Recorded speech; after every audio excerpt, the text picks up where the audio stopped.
Menangis adalah hal yang sudah pasti pernah dialami semua orang. Bahkan ketika pertama kali lahir, setiap bayi pasti menangis. Pada dasarnya air mata berfungsi untuk membuat mata tetap lembab dan tidak kering. Air mata juga berfungsi untuk mencegah infeksi serta menjaga kesehatan mata. Meski fungsinya sama, air mata manusia berbeda dengan hewan karena berkaitan dengan emosi yang hanya dimiliki manusia. Berikut ini adalah beberapa fakta unik mengenai air mata versi On The Spot. Yes, I know that I'll be fine.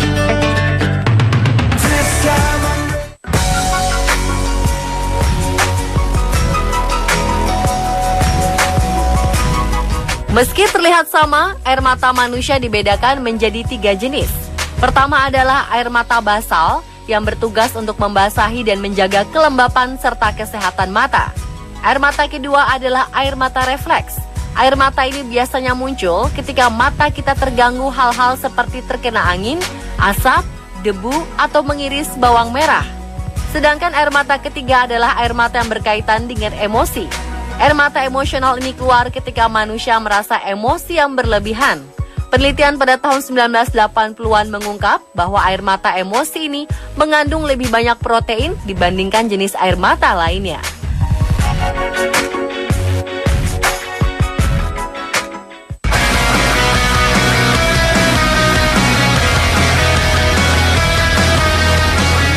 Fakta berikutnya adalah ternyata air mata manusia juga memiliki bentuk yang berbeda-beda apabila dilihat melalui mikroskop.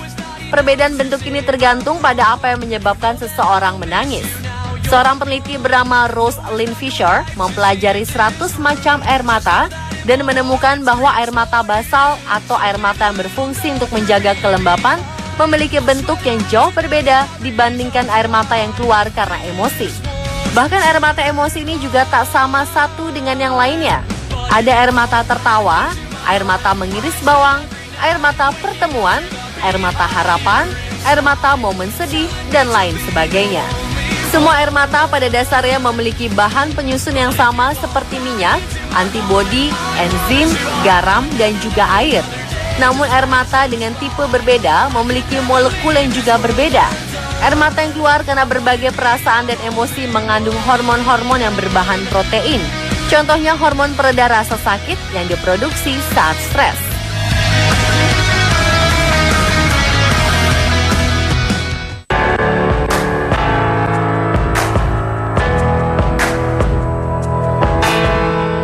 Kaum wanita memang identik dengan perasaan yang lembut dan gampang terharu. Bukan hanya kesedihan, saat bahagia pun wanita lebih mudah menitikkan air mata. Ternyata hal itu bukan hanya karena cengeng. Dalam penelitian yang dilakukan seorang psikolog bernama Fingerhurst, wanita diketahui menangis 30 hingga 64 kali dalam setahun. Sedangkan pria jauh lebih sedikit, hanya 6 hingga 17 kali. Penelitian ini merupakan hasil dari survei terhadap lebih dari 5.000 orang dewasa di belasan negara. Untuk setiap kali menangis, seorang wanita rata-rata menghabiskan 6 menit, sementara pria hanya 2 hingga 3 menit. Selain karena citra pria jantan yang tak cocok jika mengeluarkan air mata, ternyata secara biologis, pria memang dibentuk untuk hanya meneteskan sedikit air mata.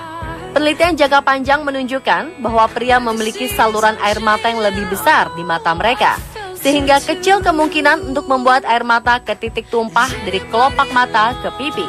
Kondisi hormonal terutama testosteron juga akan menghambat keluarnya air mata.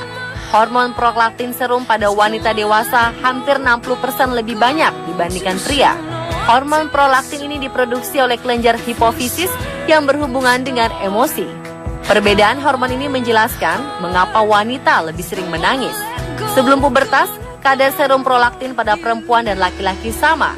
Ini sebab tingkat menangis anak laki-laki dan perempuan tak banyak berbeda.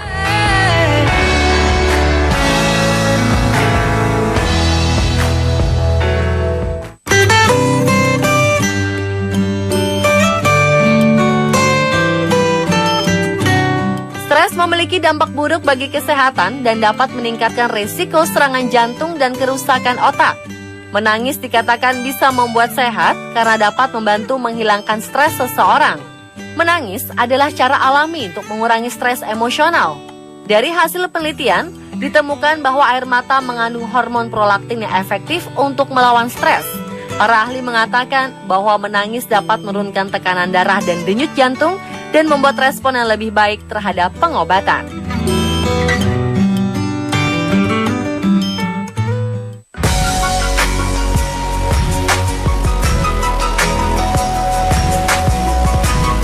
Kita seringkali mengeluarkan air mata saat mengiris bawang. Ini karena ternyata bawang merah mengandung zat kimia yang bisa merangsang kelenjar lakrimal. Kelenjar ini adalah tempat di mana air mata diproduksi. Selain itu, saat mengiris atau memotong bawang itu, berarti kita memecah sel di dalamnya yang membuat bawang melepaskan kandungan asam sulfenik. Asam ini tercampur dengan enzim dan kemudian menghasilkan gas yang disebut propanediol dioxide. Saat gas ini mencapai mata kita dan tercampur dengan air di dalam mata kita, maka terbentuklah asam sulfurik. Pada asam sulfurik ini akan membuat mata terasa perih dan menghasilkan air mata yang keluar.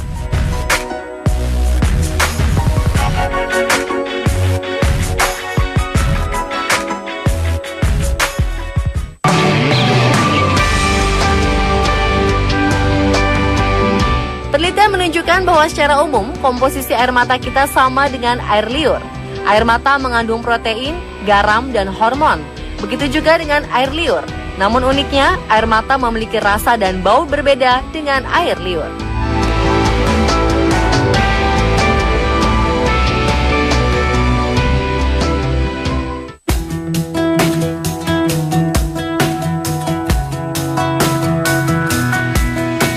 Jangan mengira bahwa air mata hanya berpengaruh pada diri sendiri. Faktanya, air mata juga bisa mempengaruhi orang lain. Penelitian pada tahun 2011 menunjukkan bahwa air mata mengandung chemosignal yang bisa mengurangi kadar testosteron. Tak heran jika pria merasa enggan melihat wanita menangis, karena air mata bisa menurunkan testosteron mereka dan membuat mereka menjadi tak tertarik pada wanita untuk sementara.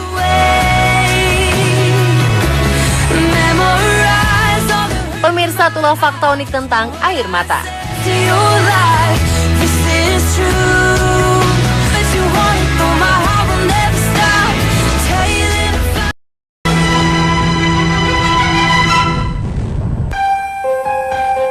Sejarah asal mula orang Sunda selalu menjadi cerita misteri yang menarik untuk diungkap, baik dari sisi ilmu pengetahuan maupun supranatural.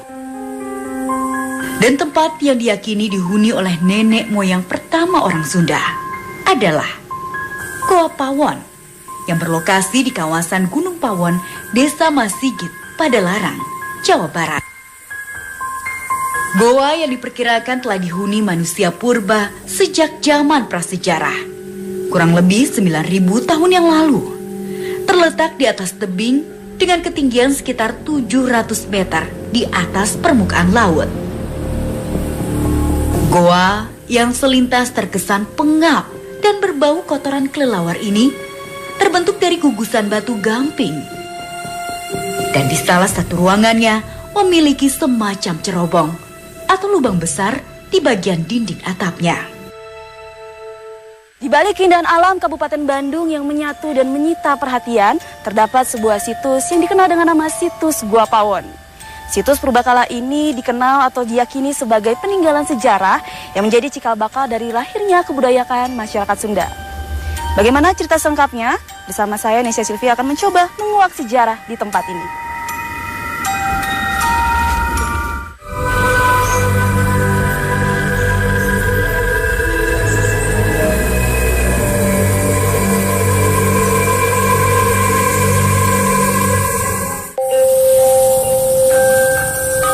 Dalam perkembangannya, goa yang kini dijadikan sebagai tempat wisata andalan di daerah Padalarang banyak dikunjungi oleh warga masyarakat yang sekedar ingin melihat peninggalan masa prasejarah, sekaligus menikmati keindahan alam, atau yang sengaja datang berziarah untuk mendoakan leluhur tanah Sunda.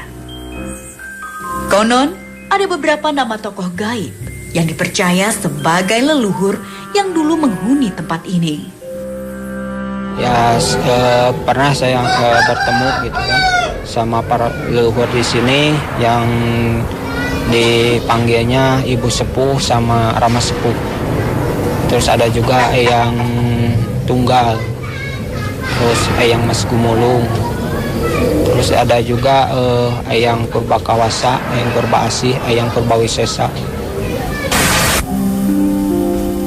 Untuk memperoleh informasi ilmiah seputar sejarah Goa Pawon, saya pun berjumpa Pak Lutfi yang akan menemani saya melakukan penelusuran lebih jauh di tempat ini. Baik, bagusnya kita langsung ke lokasi aja ya. Oke. Kita naik ke sini.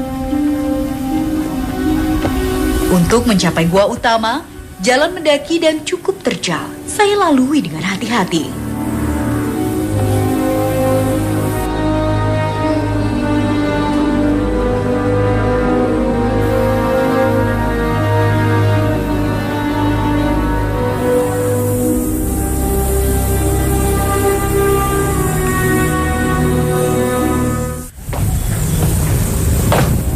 Nah, ini penelitian yang sudah kita lakukan selama ini di Goa Pawon. Ini kegiatan ekskavasi, sudah 6 kotak, sudah 3,20 meter. Kang Lutfi kan sebagai ketua dari tim penelitian dari Balai Arkeologi Bandung. Ya. Waktu melakukan penelitian di Goa Pawon ini khususnya menemukan apa, Kang? Banyak ya, saya katakan dari hasil penelitian arkeologi di Goa Pawon, saya katakan ini temuan sangat lengkap. Dan tidak hanya sisa budaya yang kita dapatkan, jadi sisa budaya materi seperti yang selama ini didapatkan dari penelitian arkeologi, kita juga menemukan manusianya. Jadi artinya kita mendapatkan kehidupan yang cukup lengkap di Goa Pawon itu. Artefaknya sangat beragam, manusianya pun tidak hanya satu individu kita dapatkan.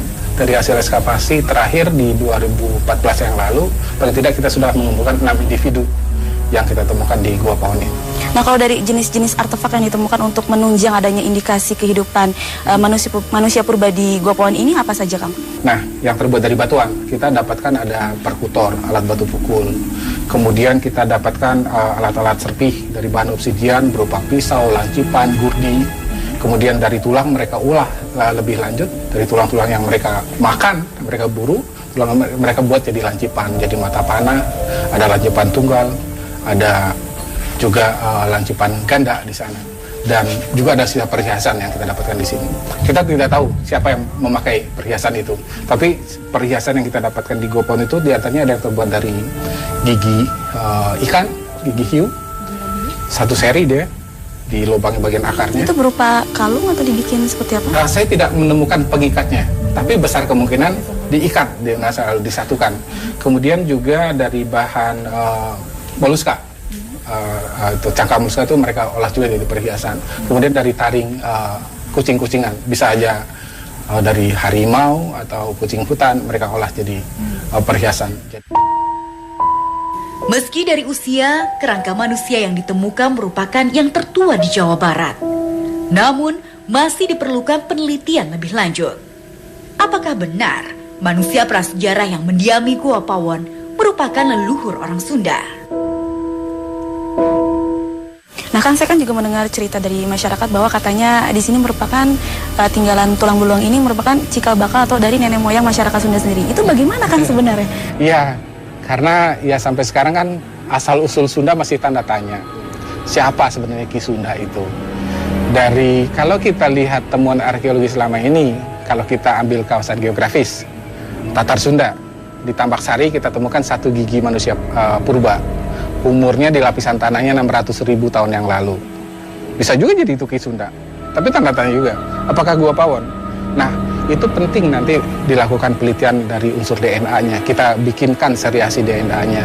DNA manusia Pawon, prasejarahnya yang disebut Ki Sunda, misalnya sudah dapat umurnya 9.500. Kalau misalnya dapat yang lebih bawah lagi, akan lebih tua lagi. Penamaan Goa Pawon sendiri berasal dari masyarakat sekitar. Pawon dalam bahasa Sunda berarti dapur.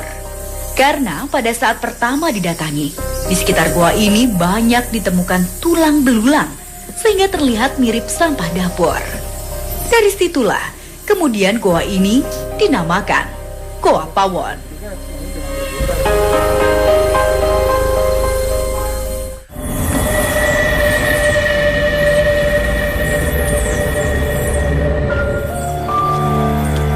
Mendengar sejarah Goa Pawon yang begitu panjang, saya pun tertarik untuk menggali informasi masa lalu dengan ditemani Sophie, rekan indigo saya.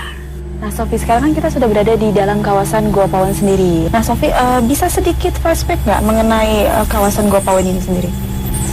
Kalau di sini flashbacknya aku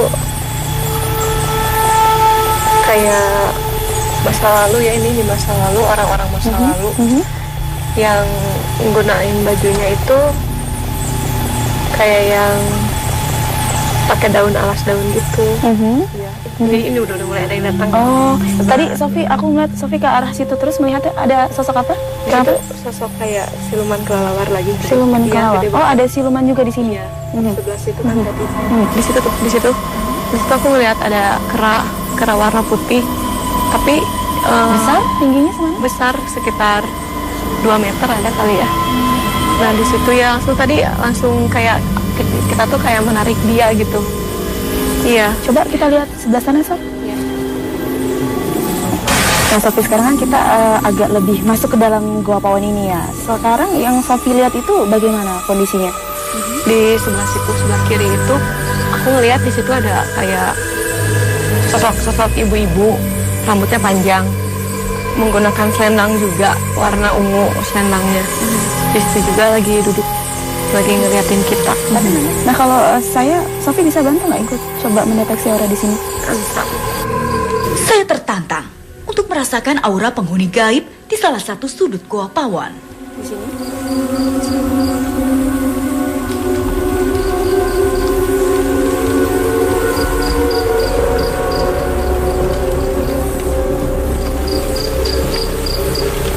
Nah ini sosok yang tadi, yang ibu-ibu yang menggunakan selendang ini, tepatnya ada di depan halaman aja ya.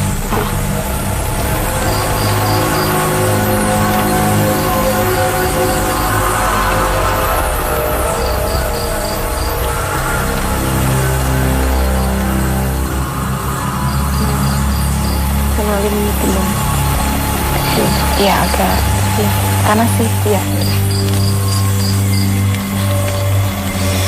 Mainnya makin lama makin pegal banget. Dia juga capek tadi pas salaman juga, soalnya kan